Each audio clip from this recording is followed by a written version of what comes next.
And we're live. Okay, let's try and get that one sub back we lost yesterday.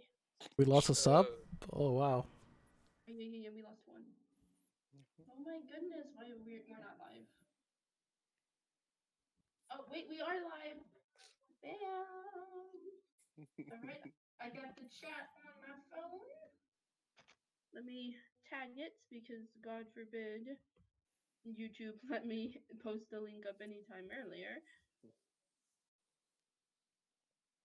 Well, So how is everybody doing today? Doing good. I am Great. doing fine. Now, this is our first time bringing back Comic Book Club in forever, and we are starting with Starfire Apartheid.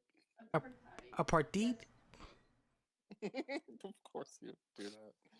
but we're starting with Starfire, the first issue, and then we're gonna review this one, and then review this one with it, so double feature. Um, Now, a little bit of context before we get into this. This does deal with racial issues, so we will be very cautious going over this one. If we do something that offends somebody or hurts somebody's feelings, please do not take it against us because we are human and we're just comic book fans and are wanting to enjoy a comic. And I think most of us agree that this is probably the best Starfire comic in regards to character development. Yeah. And it's one of the last few books where she actually develops and understands human life on a more than basic Cameroonian level. With that being said, the context is right before this book, Starfire just got married to Karis. She's came back to Earth because she decided I don't want to be on Tamarin anymore, not with Blackfire in charge. So she leaves Karis and she heads back to Earth. The only problem is she doesn't land in New York. She lands in Africa. And we kind of get to see, yes, this is a beautiful cover, by the way. We kind of get to see what happens from Starfire's point of view, and we also see that, and even in the 1980s, comics were political.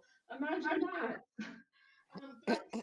But this is also kind of the first comic that shows this is the peak point where Starfire realizes that she wants to be a hero that doesn't kill.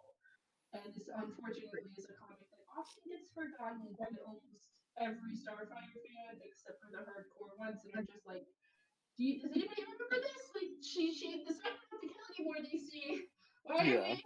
why are we pretending it didn't happen?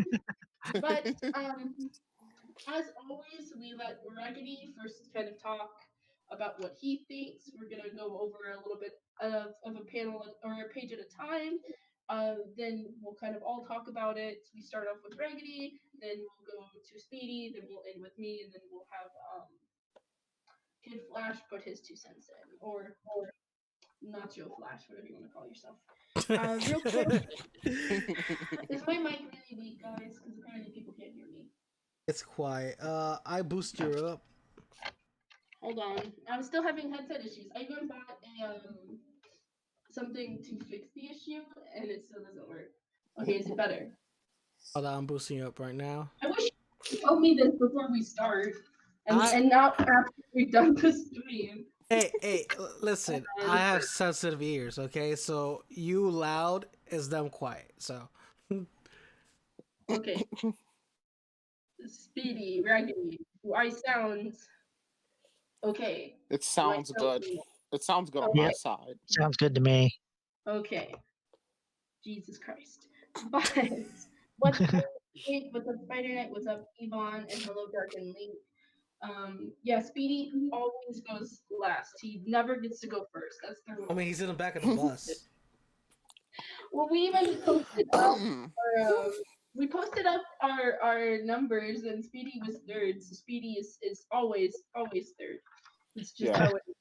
Yeah, because those are a recurring theme that I constantly go over everything in the book. Yes, there's nothing to talk about when you do. All right, so Raggedy, Yes. give us a quick summarization using your words, and then give us what you think on the art and the story, as well as the overall score.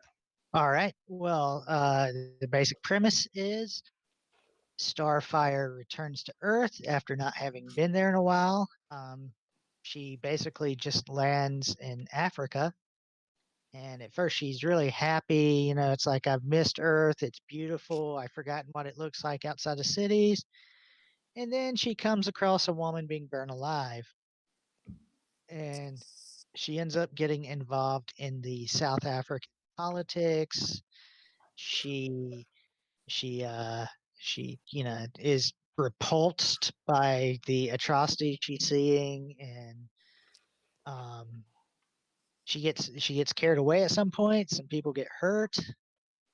Um then going into issue 2, and she basically takes up her little Nah, personal war. no. Hold on. We said one at a time. One at a yeah. Yeah. Okay. So, So, what did you think of the art and the writing? okay, the art is nice. However, I have one nitpick with the colorist. If you look at her hair, hold on, hold on. I remember how to share stuff, I swear. Share screen. Yeah, in some pages it's a light brown, isn't it? Well, that's not it. Let me just bring up the spotlight here. Okay. Um, Basically, if you look at the hair on the first page, Mm-hmm. um, look at how it's colored. He colored outside the line. He didn't color along with the strands of hair. He just kind of colored it in as a Okay, mass. so this is mine, Yep. and this one is obviously like you can tell that your copy was digitally redone. So Yeah. while it still has that issue, That looks much better. Yeah, the yeah, it's original not as does. noticeable because the colors are much more diluted. Because when I looked at yours, I was like, that is really bright. Because Yeah. Starfire in a lot of these looks like she has brown hair, and then when I looked at yours, I was like, well, she's obviously a redhead in yours. Yeah. Okay. Well, I won't hold that against him then, because yeah, that is a big difference. So that Yeah. was my one. And story wise, it was good. However, uh, at this like she makes an issue of wanting to get back to the Titans as fast as possible right at the beginning. Hmm. At this point in time, Corey could fly extremely, extremely fast. I think the issue is she doesn't know specifically where she would need to fly She to. could fly into space though and find, Oh, probably. I'm sure, New York City, because this was when like U-52 retconned her so that she had to be in an atmosphere in order to Which fly. is really dumb. Yeah, but this one, so I mean, that's like a minor nitpick. Otherwise, I applaud this issue for tackling a very, at the time, extremely difficult subject that you were going to make enemies with no matter what side. And yeah, so bravo on that. So yeah, what would you give it overall? Overall, For the time, 9 out of 10. 9 out of 10. All right, I'm gonna be a little bit stricter with this book, and you guys know I love this book. The art is no George Perez. I'm just gonna say that right No, now. no. Yeah. Beautiful. This is one of the best Starfire covers, and that logo, I love it. But the art, it's very clear that the artist rushed this in some panels, and I totally get it. But the art alone, kind of sometimes I'm like, it's not as bad as Kingdom Come Nightstar, where he just reused panels and he made it very obvious. But some of the art in here is questionable. Now, some of the art is really good, but I feel like the art should have been more precise for an issue covering this topic. Like Yes. a lot of the faces get kind of, and it really bugs me because I'm sitting here like, yeah, the cover is beautiful, but this art is no George Perez, and I think this is when they started giving Starfire more of a like this artist the square jaw, because if you know Starfire, she's actually got kind of like a puffier face, which you see when you look at this. But Hmm. when you open it up, she's kind of got that square jaw, which does kind of bother me. Now I do love the story in this, as you can tell, it's a Mark Wolfman book, so it's going to be beautiful. Mm-hmm. But The only thing I have to really complain about is the art. The story, I love the story. I love how Starfire is very conflicted as she sees violence on both sides, and she's like, I just don't want anybody to get killed. Like that's Yeah. my side. Like, can we calm down a bit? And Hmm. to me, I like how it kind of shows that Starfire, the person that usually does go in violent, you kind of see that she kind of sees the repercussions of her actions and notices that while one side is clearly a lot worse, that she doesn't really want to hurt any humans. And to me, I think this is the part that really made me love Starfire, because she's in this tough situation and she still is trying to help out. She doesn't just turn away and go, I'm not gonna help anybody. Like I'm gonna help you guys. And she even chooses to live with them for a little bit and kind of see their hardships. And I think that this was the perfect character to cover this specific topic with, because Hmm. Starfire is a very empathetic character, and Yeah. when you put her in situations like this, you can she is probably the best at understanding other people's pains. So I enjoy that Starfire sort of comes to a realization not only that human life is precious, but that humans are also capable of some pretty bad things too. Hmm. Uh, and they don't have to necessarily be super villains to be kind of bad guys. Hmm. And I appreciate that in this story. Hmm. All right, Spady, I know you're anxious. Okay. So yes, when it comes to this book, like I definitely like the way the arc that Starfire goes through, where you start to see the wheels turning in her head on like the things that she's always known, like whenever she's killed to protect the people that she cares about, etc. And when she sees the horrific situation that they're going through, one of the she like like that just further caused a sort of like fight to try to make sense of everything in her head, and you see that just gradually play out throughout this book. But one of the things that I also just thought was just kind of a cool touch was that when the officials were trying to like gaslight her, or like try to convince her that what they were saying was true, she didn't believe it for a solitary second, even if it took her some time to react. And like for like whenever they were like trying to tell her about how the Americas, you know, aren't civilized, or y'all aren't these people aren't as civilized as the ones in America, etc. And she just does not. She even says that she hadn't said anything at this point because she couldn't believe what she was hearing.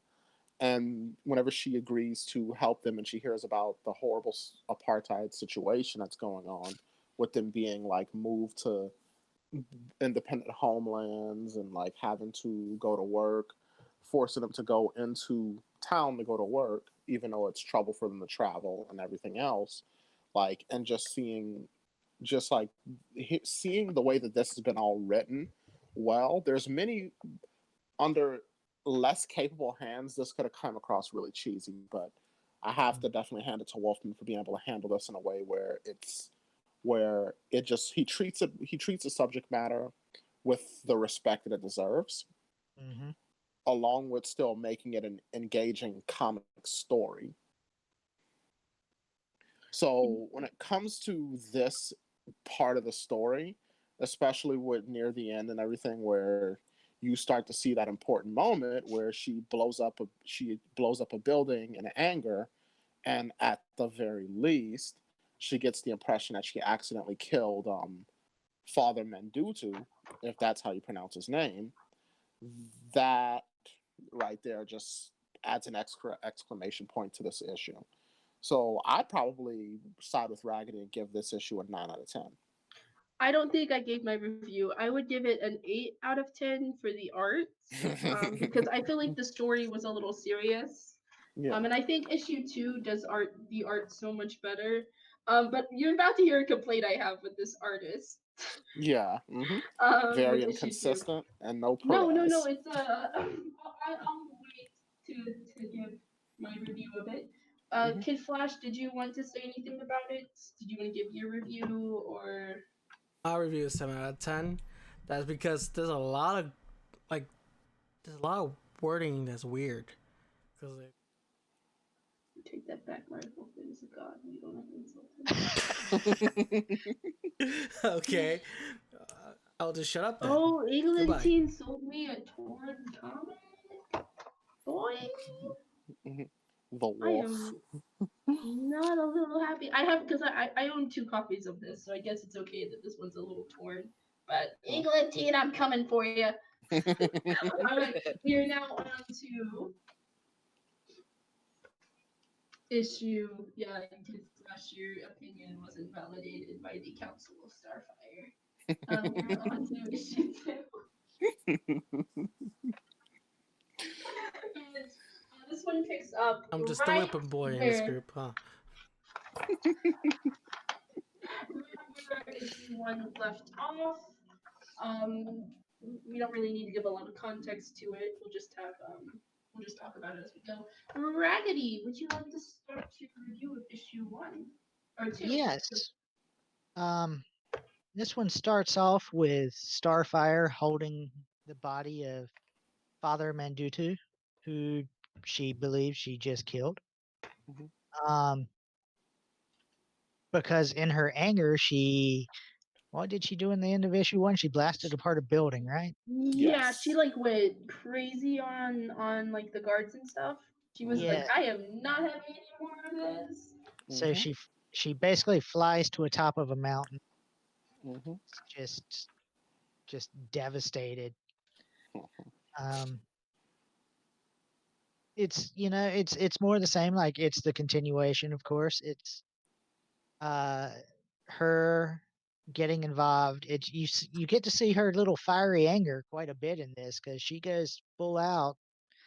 I mean, I like the part where she drops the soldiers Mm-hmm. and it's like, oh, she's gonna kill him because she's about 200-300 feet in the air, but then she catches him at the right minute and ties him Super up. Batman tactic. Yeah, Well, exactly. she Yeah, I got that think, from Dick though. Like yeah, that. it's hard to say. I think Dick probably taught. Oh yeah, that's what. But Batman, Bat family tactic. Yeah, Mhm. But like, but go ahead. yeah, it's just looking through it now, it looks like the coloring's a bit better in this one. Yeah. Yeah, Um, even in the issue. and I just closed mine back. Mhm. But yeah, I mean, it's just the same Marv Wolfman writing. It's good. It's a continuation. So yeah, Yeah. 9 out of 10, I guess, for the same one. Mhm. Yeah, I'd give it a 9 out of 10 too. And one of the things that I Speedy, also really. it's not your turn. Well, All you right, so I better hurry before Speedy just excitedly, yeah. So one of the issues I have is the art is much better in here, but one of my problems with this artist, and I know it's like mute to complain about it now, but he does like a lot of poses like this. And he specifically does it to Starfire, and they are super sexy. It just doesn't seem appropriate to do the sexy Starfire poses in this issue. that is um, true.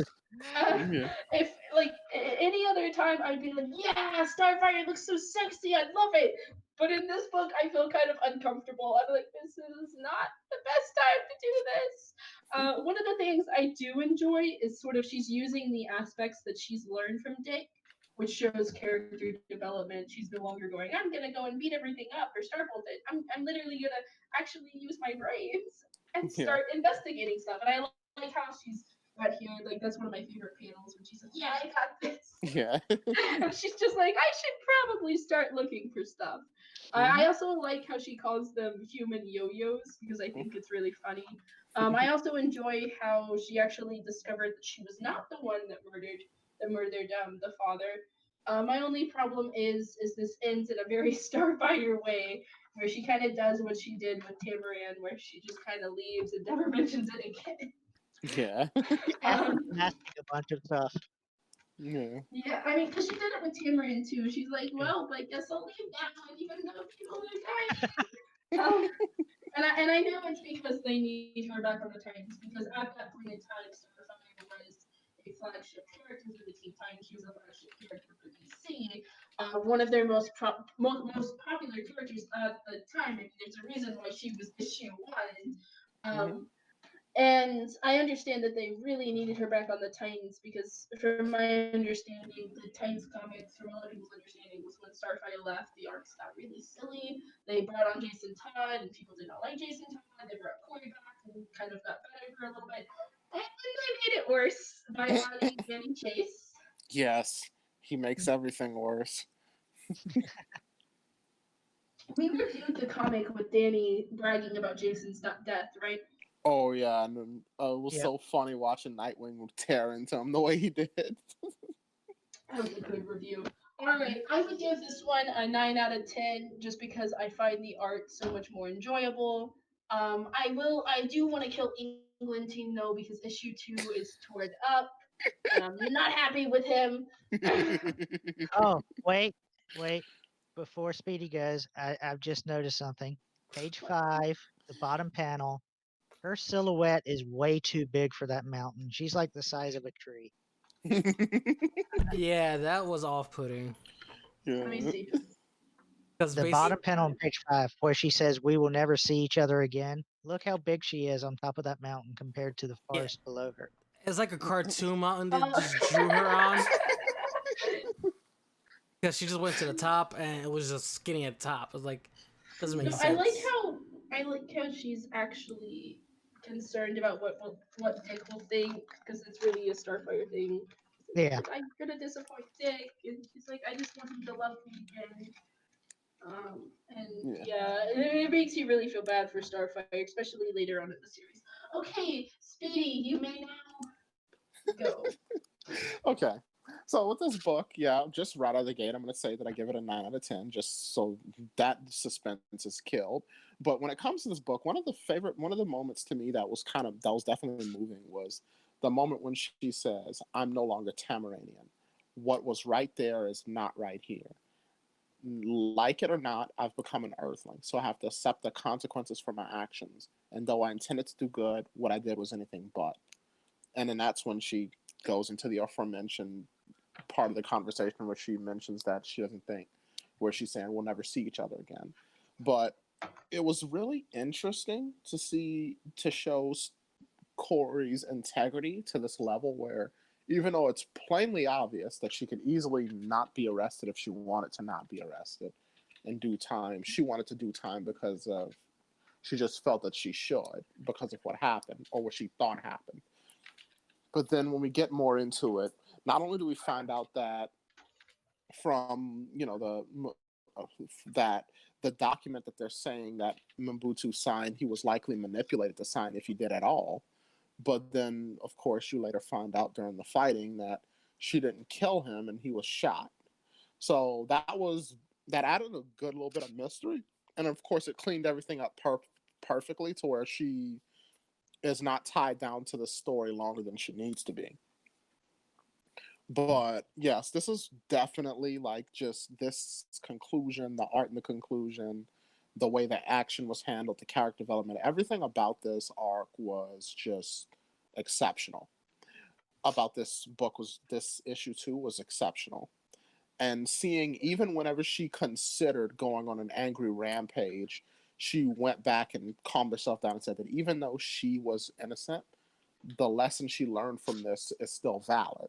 I like that she did that happened as well. That she decided that even despite that, she learned a good lesson from it because of the fact that she easily could have killed him, and that human life is important, and that she's learned the things that Dick and Don have been trying to drill into her head for a long time.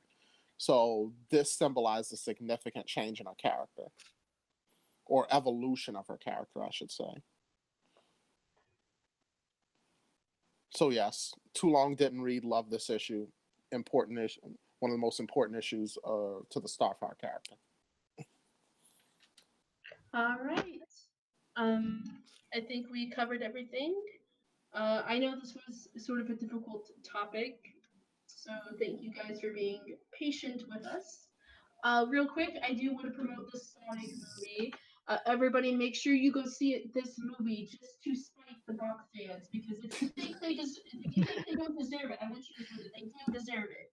Yes. Um, I've had too many run-ins with them to think that they deserve a successful movie. So please go see Sonic. Please go see it out of spite because I will go see it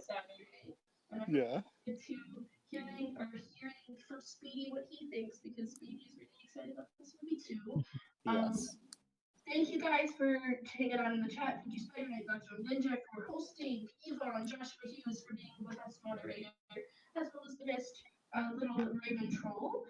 Thank you, Pope Raven. I am so sorry about having to restart your book. Hopefully you can figure things out and you'll do okay with it. I know you're a perfectionist, so please don't work yourself too hard. Let's see. We also got Cross Comics. He's telling people to go pick up and check out the Canadian channel. I'm so sorry if I would have seen that earlier. I would have posted the link. So I am sorry about that, Cross Comics. If you guys want, Cole Raven is actually involved in that project. Thank you, Jake, for popping on and showing us your little Batman face. And we are now ready to close off. Thank you guys so much. Real quick, Ready, what book are we reading next week? Last year's Teen Titan Annual #1.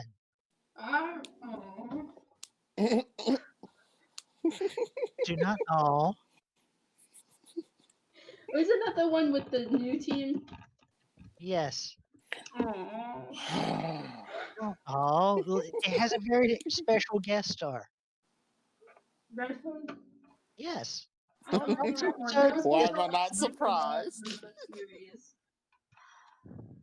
Reggie always tortures us. Like, Speedy's always like, I'm gonna read this one because this one's interesting. Reggie's You like, get to see "Oh, Red God." Hood beat Damien. I mean, how is that not always great? All right, so we're gonna close off. Thank you so much for hosting. Please hit the end button. See us next week when we read Reggie's next torture device. Thank you guys so much. Have a fantastic weekend. Have a good night. Valentine's Day.